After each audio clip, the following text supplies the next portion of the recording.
Bonjour, bonjour.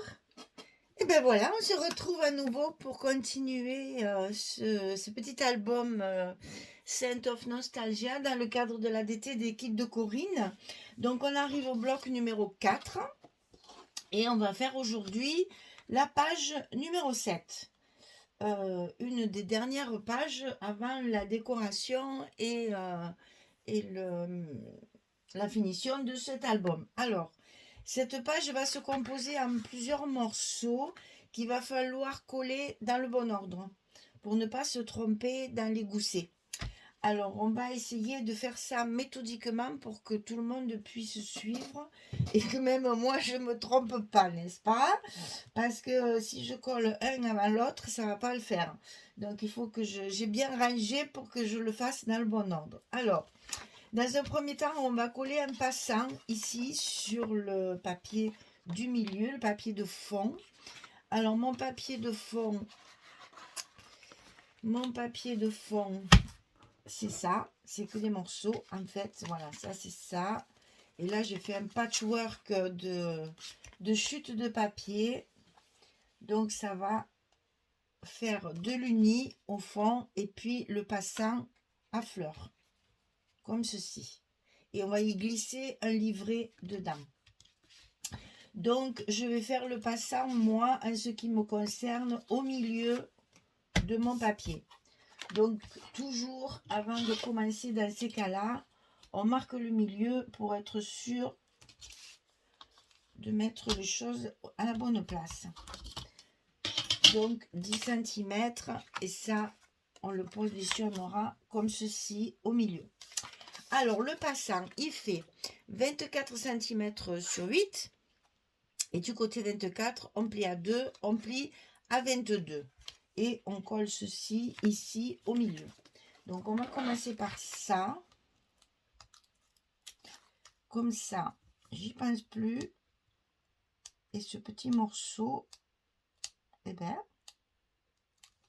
voilà. Il sera à sa place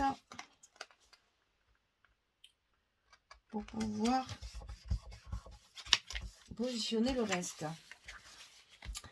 Alors, dans ce passant, je vais y mettre un livret, histoire d'avoir un petit peu plus de place pour les photos. Toujours pareil, on essaye de gagner quelques places. Alors, je l'ai fait en paysage. Donc, ça va être du 32 cm sur 11 et on plie à 16. Ça, maintenant, c'est facile, vous le savez. 32, 11, on plie à 16. Et ça, je veux le mettre à cheval, comme ça, sur mon passant. C'est-à-dire que vous voyez, le passant, il va être avec les fleurs, comme ma couverture de livret. Voilà. Alors, ça, c'est une chose. On va commencer par le côté droit, qui est le plus simple. Alors, côté droit, un petit rabat pour la fermeture, 9,5 sur 20. Et sur le côté 9,5, on plie à 7, on plie à 7,5. On va avoir un gousset d'1 cm. Donc, 9,5, 7, 7,5 sur 20. Et ça, on le colle à droite de notre bloc. C'est ce qui va nous servir, comme jusqu'à maintenant, de fermeture. Donc, bien le long la première pliure du gousset. Et on colle ça directement dans le bloc, comme ceci. Et on remet bien le gousset en place. Alors, ensuite, il va y avoir 3 rabats du côté droit, du côté gauche. Il va y avoir 3 rabats du côté gauche superposés. Donc attention à vos petits goussets qui ne vont pas être identiques, bien sûr. Alors ici, le premier qu'on va mettre en place, il fait 22 sur 20 et on va plier à 20. Il n'y a pas de gousset du tout. 22 sur 20 et sur le côté 22, on plie à 20 la petite languette. Et cette languette, on va la mettre à l'intérieur de notre bloc sur le côté gauche.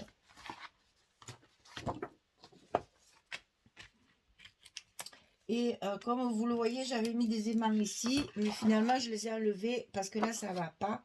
Donc, ne tenez pas compte du tout de ces deux scotch-là. Ça ne sert à rien. Je les ai enlevés parce que c'est pas par là.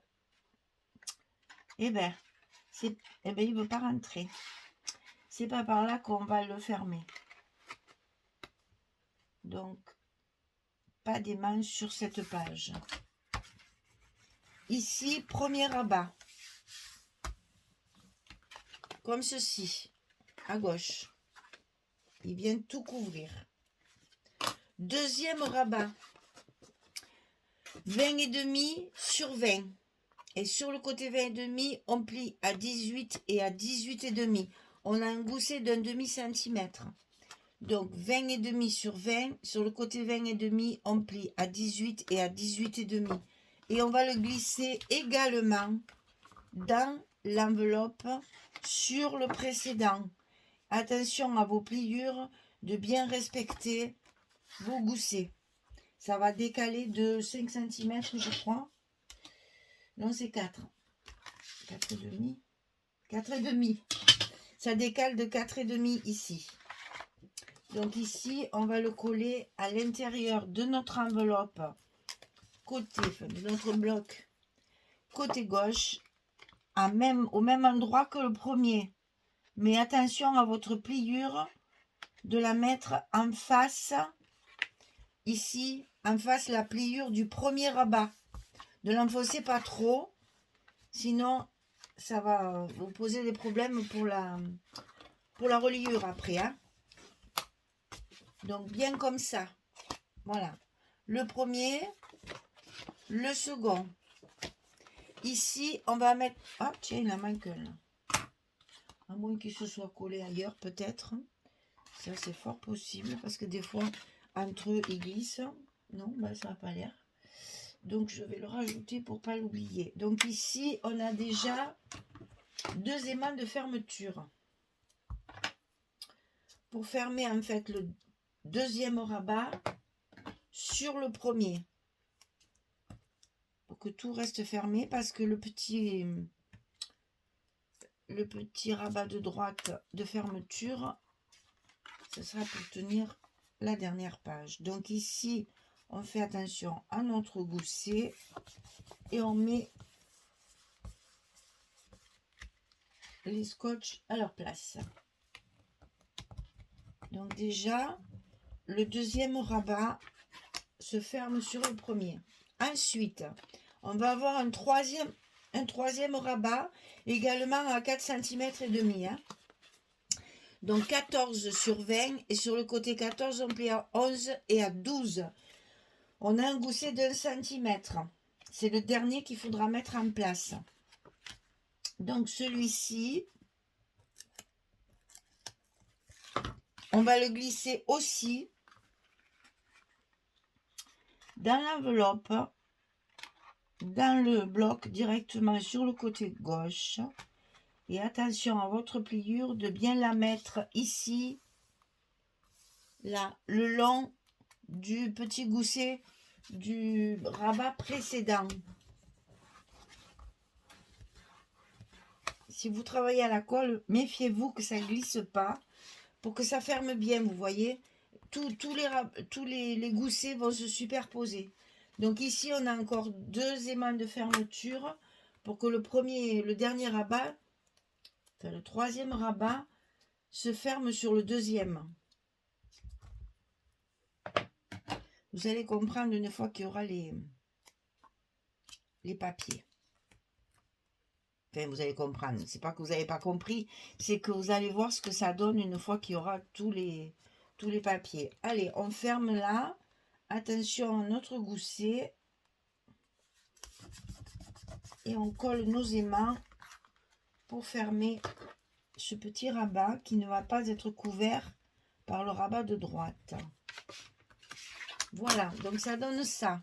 Premier rabat, deuxième rabat, troisième rabat. Et celui-ci de droite, on va le refermer de façon à ce que ça donne ceci. Et donc c'est ce côté-là qui va être collé sur le deuxième rabat, ici. Attention au gousset, hein. Ça va être... vérifie quand même que j'ai encore perdu un aimant. Je l'ai entendu tomber, je ne le vois pas. C'est pour ça que j'en mets beaucoup, parce que vraiment, ce paquet-là, bon, je le retrouverai après, quand il voudra bien sortir. Donc ici, j'en ai mis 3, parce que ce petit rabat doit fermer l'ensemble.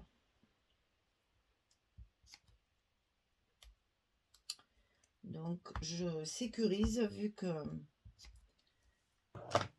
mes aimants sont nullissimes. Donc ici, on va le mettre en hauteur cette fois.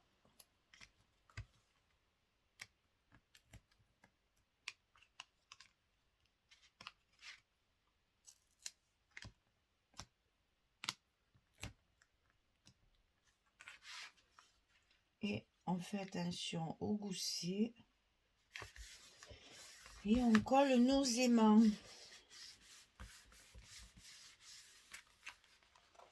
Voilà. Attention, ils sont bien au bord. Quand on va mettre le papier, il faudra faire très attention.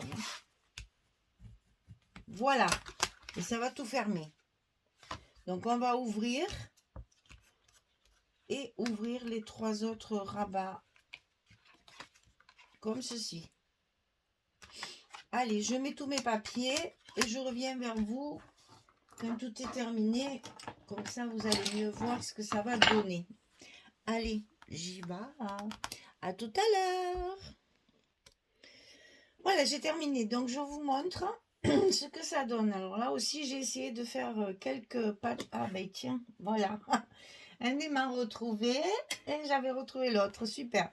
Donc, j'ai essayé là aussi de casser un petit peu le papier et de faire du patch pour essayer de faire ressortir justement ce que je voulais mettre en valeur. Donc, ici, le petit rabat de droite. Ici. Et donc, on va se retrouver avec un rabat à gauche. 2 rabats à gauche, 3 rabats à gauche, et ici plein d'emplacements photo. Hein. On a le choix de mettre vraiment beaucoup de photos, puisque ici vous avez la place. Je ne vais pas à chaque fois vous sortir, mais vous savez comment on peut utiliser tout ça. Là, je dirais comme ceci, moi, pour avoir le petit bouquet, puis mettre ici un petit tampon et un petit sentiment. Ici, ça peut aller dans les 2 sens. Donc, vous voyez qu'il y a vraiment beaucoup de place. Je verrai en fonction du papier qui me reste. Là, je le vois bien comme ça pour laisser apparent le bouquet de fleurs. Ici, ben, hein, ça se voit. Mais par contre, je vais être obligée de garnir ça parce que là, mon petit aimant, il se voit. Donc là, il va falloir faire un petit mot, un petit sentiment, quelque chose pour que je puisse, vous voyez, j'ai la place là de mettre pour cacher les manques, pour cacher la misère, comme je dis. Et puis, votre page d'accueil comme ça pour, toujours pareil, hein, on peut très bien après agrémenter de dentelle, ruban, perles, découpes, etc., etc. Gros travail de déco sur cet album puisque le papier est quand même assez uniforme, je trouve. Donc là, j'ai essayé de faire un ensemble aussi puisque même mon passant est dans ce papier-là. Voilà. Donc il est utilisé une fois en vertical, une fois en horizontal pour essayer justement de varier les petits, les bouquets de fleurs. Et puis voilà, la page numéro 7 est terminée. On pourra passer à notre dernière page dans la prochaine vidéo. Voilà, je vous souhaite une bonne journée, une belle soirée. Et puis je vous dis à très bientôt pour la page numéro 8, notre dernière page de cet album Scent of Nostalgia. Dans le cadre de la boutique et les kits de Corinne, ça c'est le kit du mois d'août de cette année. Donc si vous voulez retrouver la collection, vous pouvez la trouver dans la boutique à l'unité, mais également dans le menu, vous avez kit mensuel et vous trouverez le kit du mois d'août. Merci beaucoup, à bientôt, au revoir tout le monde.